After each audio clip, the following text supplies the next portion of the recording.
All right. Hey everyone, this is Alex Sprague from Sprague Games.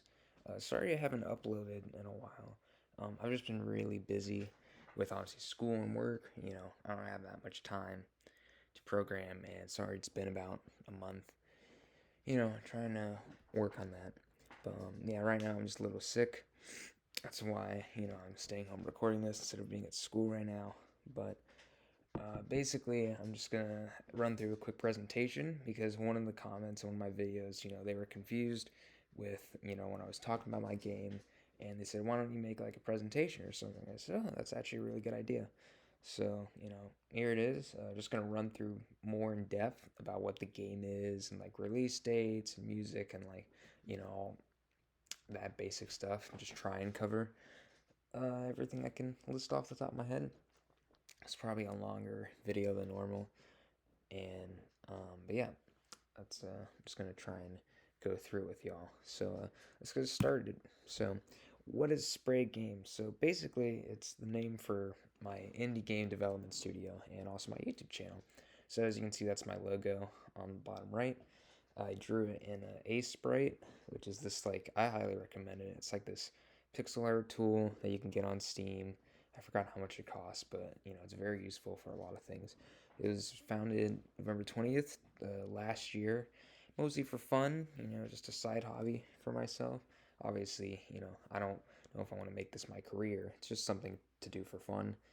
The only way it would be my career is if somehow I made more money than what I would want to do.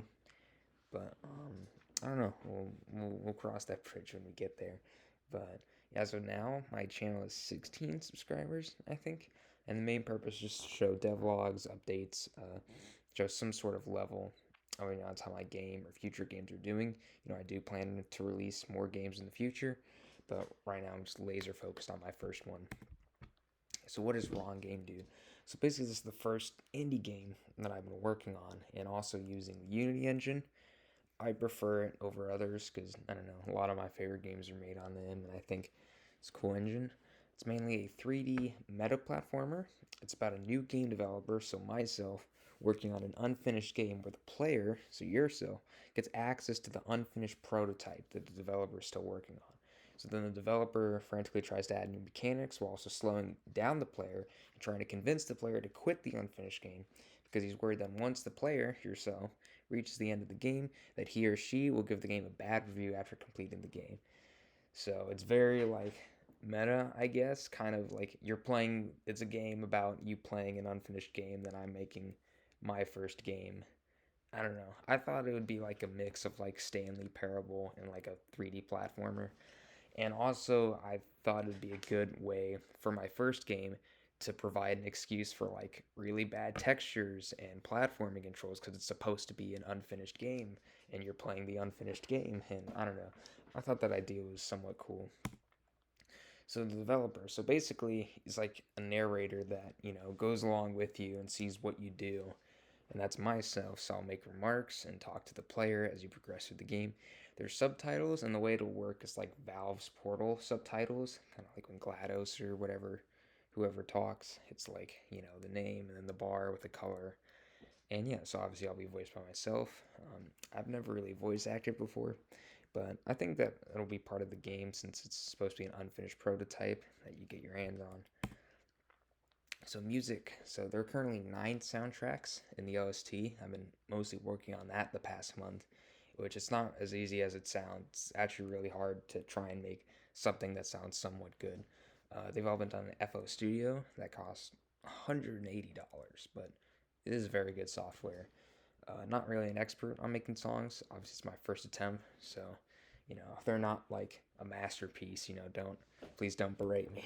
But yeah, next up we got achievements. So especially for myself, I love achievements in games, and especially going for them and 100% in games. And I feel like a lot of people do that or some sort of niche category.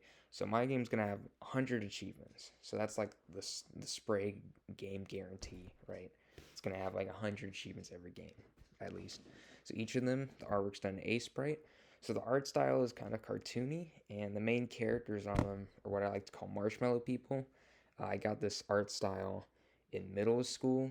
It's kind of similar to Circle Tunes. I didn't watch him before, but it's just a basic dude that is like white, looks like a marshmallow or whatever. So the ones listed are some of my favorites. So you got like a top hat guy with a cookie. There's like a little alien dude in the third one, and the fourth one's like some guy drowning in lava. And continued, so the reason why there's different colors is because they're color coded based on what they are. And this is something I want to keep standard in my game. So I have 8 different types. So the first one's progression, like stuff you do, like you progress through the game. Type 2 is hidden lore, so like Easter eggs to some other game or whatever. The third one's mechanic, like something like a mechanic that you do. The fourth one, my favorite, emergent gameplay. So these are ones that you do something like you wouldn't normally do, something you thought outside the box. So there's another achievement with that border on the right. The fifth one is skill based achievements, like there's medals in the game, like time trials or whatever you can go through. The sixth one's like grindy ones, things you have to do over and over. Type 7 completionist, like collectibles, and then the final one is hidden. So that is actually for the endings of the game. There's 3 endings. I won't spoil what they are, but that's why they're hidden. Unless, like, when you go to, if there's eventually a Steam page, you can just reveal and spoil the hidden achievement if you want. But yeah, so basically the price, it's going to be $4.99, and the initial week when the game releases will be 20% off or just $3.99. The release date. So the release date is planned, to be October. More realistically, at least published to Steam, because obviously they have to verify it for like a certain amount of business days, and then you fill in the information, and then it goes to the Steam store, and then you got to add a release date, and then all that very complicated stuff. But the plan is at least sometime in October. Obviously, I'm very busy. I have school, work, sports, etc. But I try at least do something productive towards my game every day. Try and make this thing happen. And yeah, that's about it. That was my presentation on a Wrong Game Dude.